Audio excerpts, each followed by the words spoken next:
appeared in more winning games than anyone in the history of the game of baseball. In 1985, at Riverfront Stadium, he surpassed Ty Cobb to become the all-time hit king. Ladies and gentlemen, please welcome number 14, Pete Rose. Pete! Good to see you, Pete. Thank you very much for joining us. Yes, sir. How you doing? Great. Welcome to the program, Pete. Welcome to New York. You know, I was thinking when we heard that you were going to be on the show, we were all very excited. And then about the same time, your old friend Buddy Harrelson was relieved of his job with the Mets. And I remember, I don't know if it was a playoff situation or whether it was just a heated pennant race or something. You and Buddy in a game out at Shea got into some kind of a dust-up. Do you remember that? No. Hey! Sure, that was 1973 during the National League playoffs, and I broke up a double play at second base, and he didn't like it, and he called me a name. I said, "Hey, buddy, you don't know me that well." Next thing I know, we were wrestling to second base. But that's what that boiled down to is two athletes trying to play for one thing, and that's the right to go to the World Series. Yeah. How do you get along with Buddy now when you see him? Yeah. We had a renewal in one of the years I was at Philadelphia. We were teammates, and lo and behold, Pete Rose II and Buddy's kid had a fight during the game one time in the tunnel in the batting cage. Wow. Pete won that, too. So it's genetic. Genetic. Yeah. Dave, I got to ask you a question. Yeah, go ahead. I know I have a reason. I slid head first for 24 years. Yeah. You know, that's why my hair is like it is. What the hell is your excuse?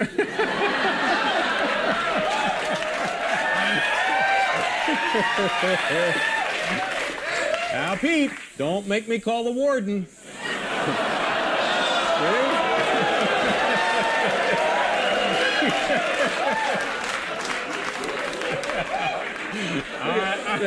I'm sorry. There's Paul over there laughing. Yeah. When I walked in, I thought he was standing upside down. Hey. Well,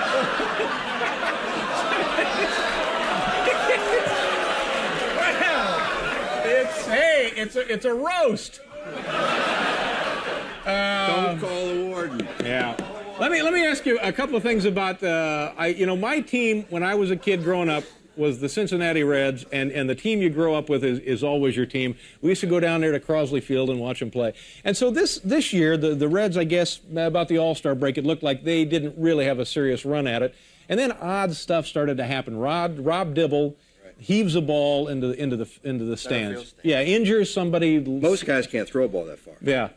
And he saved the game, and I guess he was mad about a play that happened. He just turned around and threw it to center field and hit an elderly lady, and she took him to court, or they settled out of court or something. And that really didn't start the Reds on their downfall. They just had a lot of injuries, and a lot of guys didn't have the same kind of years this year as they did last year. And if you followed Atlanta, you followed Pittsburgh, which I know you have, they got a lot of guys who had great years. Yeah. That's why they're in the playoffs. But Pete, the question is, when you see guys doing that kind of stuff, do you think to yourself, boy, if I was managing a team, you wouldn't see a guy heaving a ball into the stands? Well, I can't say that, Dave, because I was managing Rob Dibble a couple of years ago, and he got mad because a guy got a base hit, and he was backing up home, and he picked up a bat and threw it against the screen, which is about 40 feet high. Yeah. So I taught him how to do that. Oh, I see. So as a manager, do you kind of like to see a little of that, or does it just give you kind of a sick feeling? Well, you like to see emotion, but you don't like to see a situation where a guy might hurt another person. Yeah, but Rob's a really competitive guy, and he hates to give up runs, he hates to give up hits, and he just hasn't learned how to control his emotion yet. Yeah. Let's talk a little bit about the time you were away. I've been away a lot.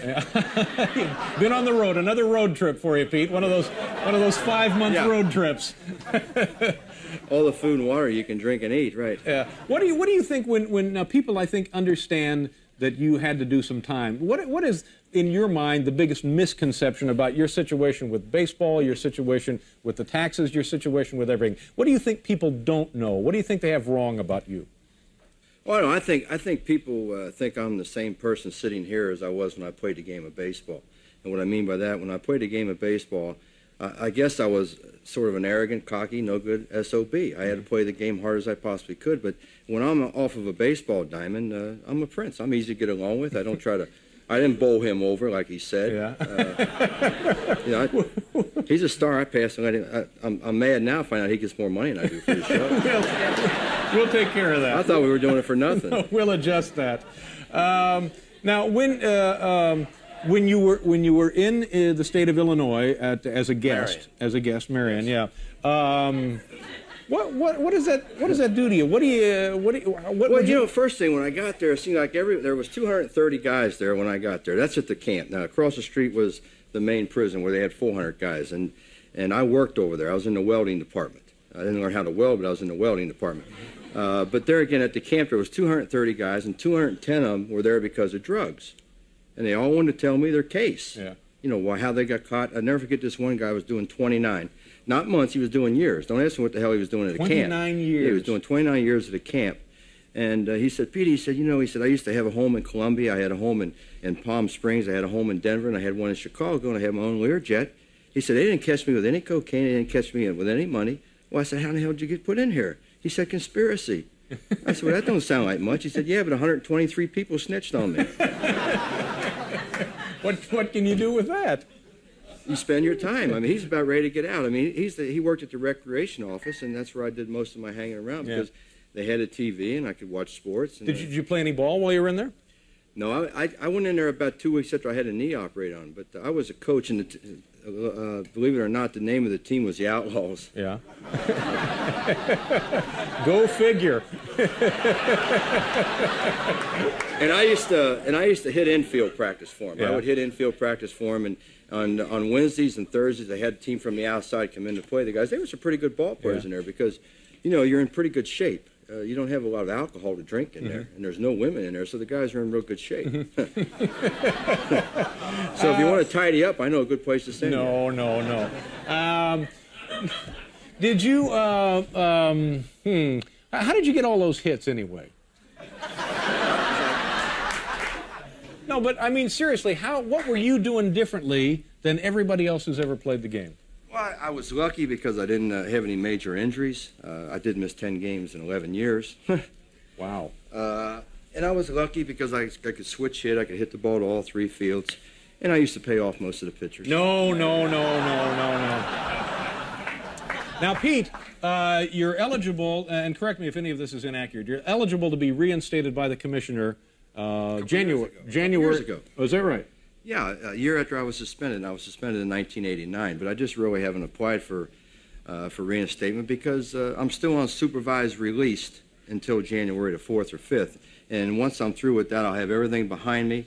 I'm doing the things that you as a citizen would appreciate as being another citizen. I'm cleaning up my act, and we'll go from there. Right. And you hope to eventually be reinstated. You would like to get back into baseball, I guess, maybe manage again? Not necessarily, David. I like to get reinstated because the ultimate goal for any player is to reach the Hall of Fame. Yeah. And I can't go to the Hall of Fame unless I'm reinstated. So I guess in my case, not sounding arrogant or cocky, you just sort of want what you earned. Yeah. In my case, I had a lot of fun playing a game. Had quite a life, Pete. You've had quite a life. You've been at the very highest, and you've also had some low spots, but I guess that's life. Well, anyway, until you can put on another jersey again, we had one of our own made up for you, and we'd like you to have that. Thank you. How you doing? We have to pause here for a commercial. We'll be right back. What do you have any predictions for the playoffs? I guess American League, National League, both tied at a game apiece.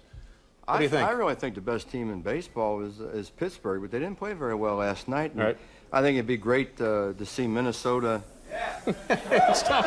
It's tough. Like being back in the yard, isn't it, Pete? Right. You know, like right now we got 4 teams in the playoffs, and 2 of them come from last to first. So that'd be kind of unusual if Minnesota and Atlanta could play in the World Series. I mean, that shows the parity there is in baseball, going from last place to the World Series. When you get back into baseball and somebody from the Yankees comes to you and says, geez, we got a managerial opening here, would you take that? Oh, I think New York's a great city. I'm not going to politic any. That would flatter me if someone thought I could turn the Yankees around. Well, that could be fun. That's a good combination. You and the Yankees. And is it a big job? I could do the show once a week, right? Yeah, that's right. Hell, you could do it every night, Pete. Thanks, Johnny. What are we doing? Pete, thank you very much. It was a thrill to have you here, and I appreciate you finding the time for us in your schedule. I need now to apologize to the Red Hot Chili Peppers. I'm sorry. It's my fault. I know. What? No, we'll have them back as soon. They're not going to be on, and it's my fault. And I'd also like to apologize to their sister Jennifer. My thanks to Charles Grodin. We'll see.